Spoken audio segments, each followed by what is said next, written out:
Rest, recovery, taper. What's the difference, Chad? Okay. So they are not interchangeable. They shouldn't be used interchangeably.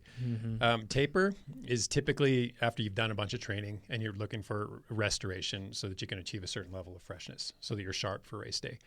And in doing so, it's really about maintaining fitness. So you're going to trim your training load but maintain intensity such that your body can recover. And certain very important things happen. So your hemoglobin content comes back up, your hematocrit content rises, your red blood cell content volume, or the size of those red blood cells, increases, muscle contractile properties improve or come back to where they were. White blood cell count rises, which means your immunity rises. Potentially enhanced glycogen storage as a consequence of tapering. But in a nutshell, we're looking for a return to normal with your higher fitness. That's what the taper is about. So the taper is very time specific, and it's all about reaping the best performance you can on the most important day or days. Important thing to recap on this one is when we're talking about what you're actually doing during a taper week, it's short in terms of duration perhaps, but it's race intensity.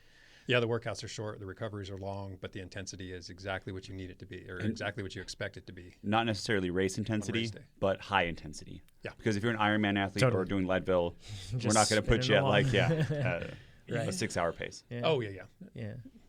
Sure. So now when we get into rest and recovery, these two ones I hear really used interchangeably. People say rest week when it's recovery week. Yep. So rest and recovery, before we even get to the difference between the two, I'd like it to be understood that rest and recovery should just be seen as adaptation.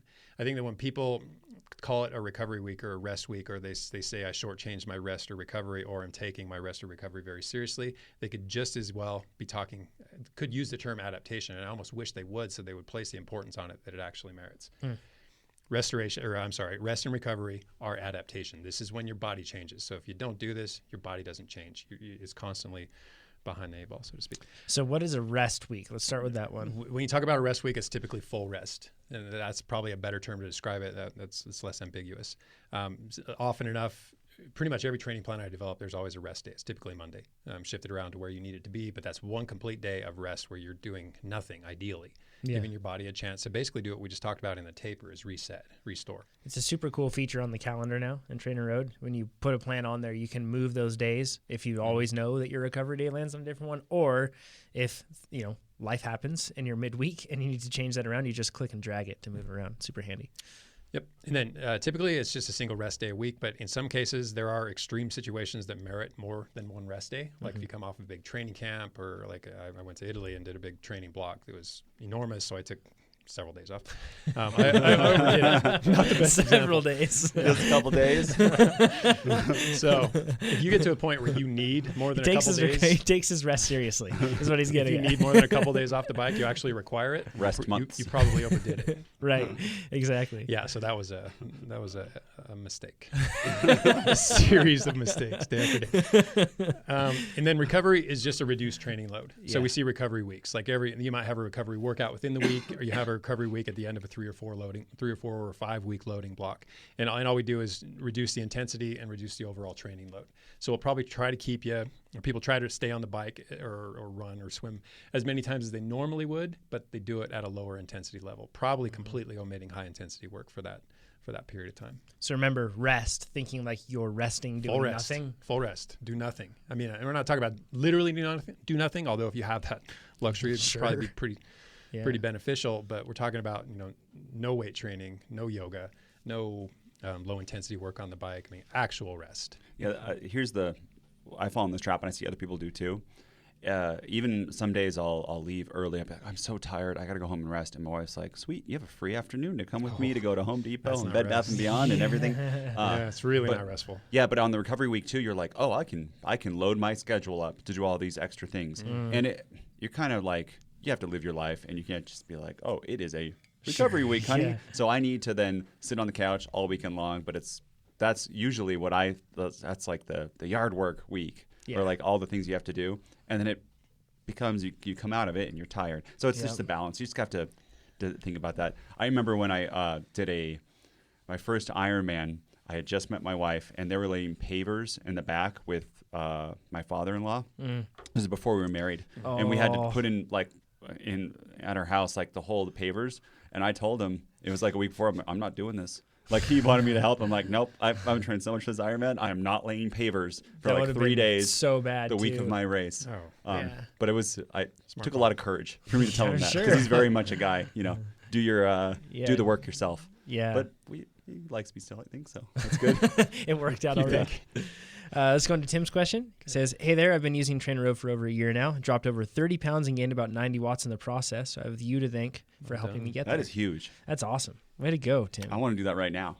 Right? Can you imagine? Right now. That'd be great. It says, I have a question regarding fasted rides during a recovery week, like you foreshadowed there for us, Chad. It says, will doing the prescribed recovery workouts fasted diminish the benefits of a recovery week? Currently finishing up week 5 as Sweet Spot Base Mid-Volume 2, and I'm looking forward to my upcoming recovery week. I typically do one fasted ride per week, always the endurance ride. So he says, thanks for reading my question. This really gets into this perfect segue from what you were speaking about, Nate, in terms of when you have your recovery week. Yeah. If you're either filling it or looking to split hairs and try to get advantages, tough time to do it. Honestly, I have to say maybe. I can't take a hard line on this and say absolutely not or absolutely permissible. A recovery week is about recovery, though, so it's not about incurring any other forms of stress. And fasted rides are potentially stressful. Yep. If they're legitimately stressful in some manners. I mean, we're talking about if you do it straight out of bed and cortisol is elevated in the morning, then you hop on the bike and cortisol remains elevated, there is a potential for, if you're not ingesting some protein, proteolysis. I mean, actually losing muscle mass over the course of the ride, and then it can hamper recovery. So maybe you don't fuel as well as you need to during the rides or post rides. And this week is an opportunity for you to retop off your glycogen stores that never really get topped off over the course of training weeks. And you're doing these rides fasted. It's not to say you can't make up for that later in the day, but again, maybe. I can't say for sure good or bad. You do have to pay attention, obviously, to how you're feeling. It just, as long as it's still about recovery and you recognize that you're bringing a very fatigued body into this week, and anything that could be further stress on a body and prevent restoration is something to be concerned with. I find that when I follow the plan, and I really do follow the plan on these recovery weeks, man, they are so hard at the beginning of the week. I've tried it, and I think the worry that people get too, I've had this where you think, oh, I'm going to get fat if I eat anything this week because my training volume is down. But really, too, on recovery weeks, the intensity is down, but if you look at the calorie burn, it's still pretty high. You still need fuel. Get away with eating quite a lot. Yeah, exactly. And you need to. And I've made mistakes in the past, but where I get the biggest jump in FTP is when I fuel everything and I come in that next test, like I am so ready to work. I feel refreshed. My legs feel good. By the end of the week, I feel good. Well, again, recovery week is adaptation, right? It's about adaptation. So if you're underfueling your body over the course of a recovery week, a body that's reeling from all the stress you've heaped on it in the preceding weeks, how do you expect it to recover? See, I don't personally, I would advise people to not do fasted during the recovery week just because of that adaptation. And I want to get the biggest benefit I could of the previous 3 weeks. Yeah. Do that while you're doing your 3 weeks, if it can handle, and then just let's let the body come back. And let's say you do gain a little bit of fat, it's going to come right back on because you're going to be so like prime to do this next set, and your intervals are going to be great. And you're going to be able to do a little bit more probably load. That's pretty much my stance on this too, is to err on the side of caution and save those fasted rides for But it could work. Non-recovery weeks. But it could. Yeah, there's probably someone sitting here typing, I got the biggest benefit. And Yep, and maybe. So maybe you find that these recovery or these lower intensity rides are at the exact time that you can get away with doing fasted riding, and you derive a benefit from it, and you emerge into that next week, that next loading week, ready to do it. Or if you're really good at fasted rides, like you've already done a lot of them, I feel, and then it's not a big shock to the system. But if you've never done them and you're like, I'm going to do the whole week fasted. It's good advice, it's going to destroy you. The two things I would add to this are the successful professional cyclists that I know don't skimp at all on recovery weeks. They are not looking to fast. In fact, they're taking in a lot of food, and they're taking in a lot of high-quality food. Yep. The other thing that I would add is during your recovery week, I don't think of what's going on that week as much as I think of what's going on next week. So to your point, Nate, that's what you should always be thinking of. You're not recovering. It's not as much that you're recovering for, I would say, like, a lot of people think like I'm just getting a break before I jump back in, but think about what's actually happening. Like Chad said, you're allowing your body to absorb the work, and sure, you're recovering from what you've done, but you're also laying the groundwork for what's to come ahead.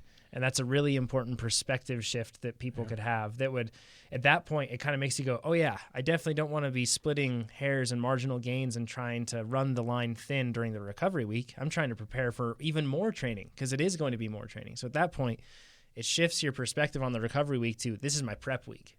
I don't want to, be slimming down or anything like that. Typically, if you emerge from a recovery week and you don't feel ready to get after it again, look at these things. Did you do fasted rides? Did you stay on the bike even though you were just dragging, even toward the end of the week when you should start to be rebounding?